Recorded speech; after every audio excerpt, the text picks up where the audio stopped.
V studiu se nam je pridružil Iztok Šumatič, mednarodni rolkarski sodnik, organizator rolkarskega tekmovanja za svetovni pokal v avstrijskem Gradcu in idejni vodja iniciative Maribor za skatepark. Dober večer. Dober večer.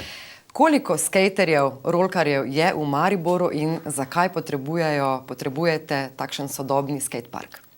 Kar nekaj skaterjev je v našem mestu.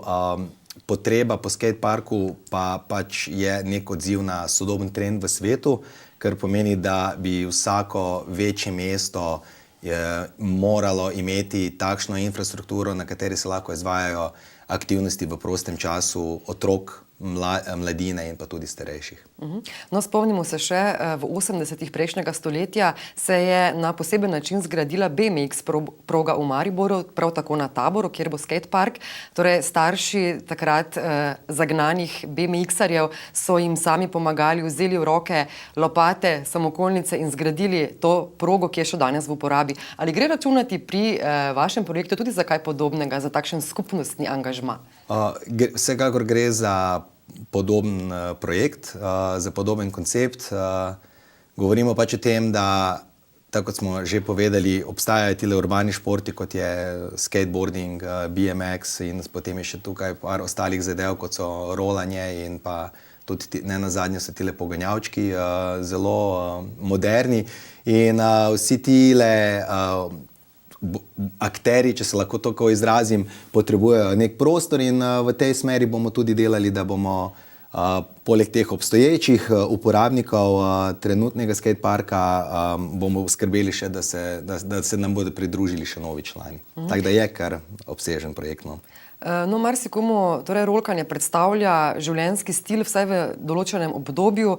Ali lahko govorimo tudi o neke vrste socialni noti tega projekta, torej da se nekdo ne izgubi kar v družbi, ampak recimo, da ne zabrede, ampak da ima neko višji smisel prav z vašim projektom?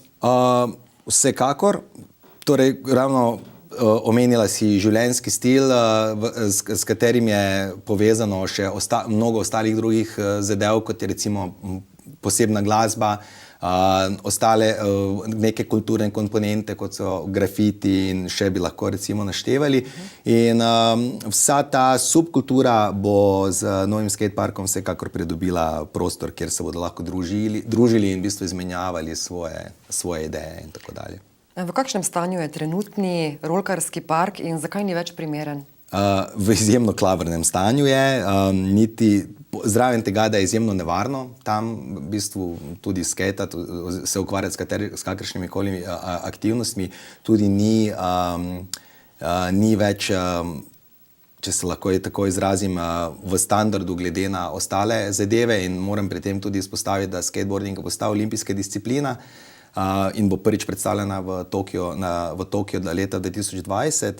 In če hočemo res biti v koraku s časom, moramo tudi imeti poseben skatepark, na katerem se bo lahko izvajalo treninge in seveda organiziralo določena tekmovanja.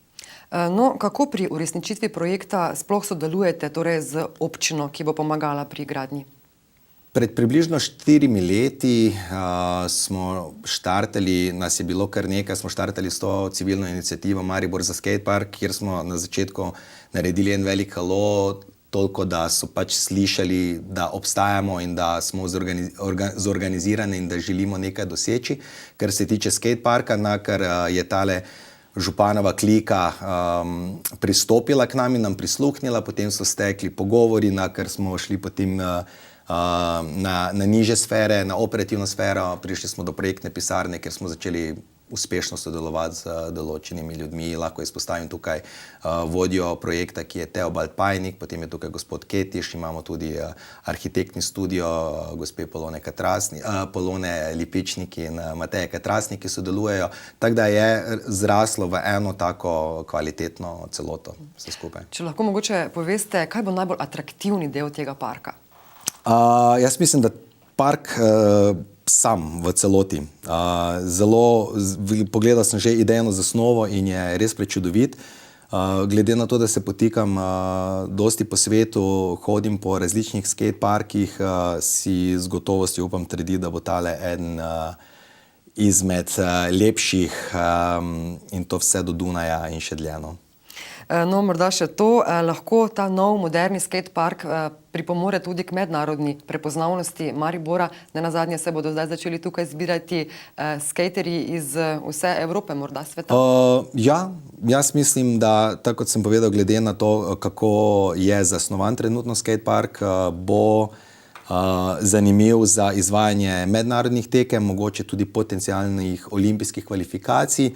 Ampak to je samo ena izmed komponent, tako kot ste prej povedali, zelo pomembna je tale socialna komponenta nekega širšega druženja mladostnikov in otrok na tem področju, hkrati je še lepo zasnovano tako, da bo se lahko kvalitetno preživljal prosti čas, tudi če se ne boš ukvarjal s temi aktivnostmi. Tako da jaz mislim, da Maribor bo vsekakor pridobil nekaj zelo, zelo dobrega. Kdaj bo otvoritev? Ja, upam, da leta 2019, tako je nekako zastavljeno. To vam želimo tudi mi. Hvala, ker ste prišli v naš studio. Hvala vam.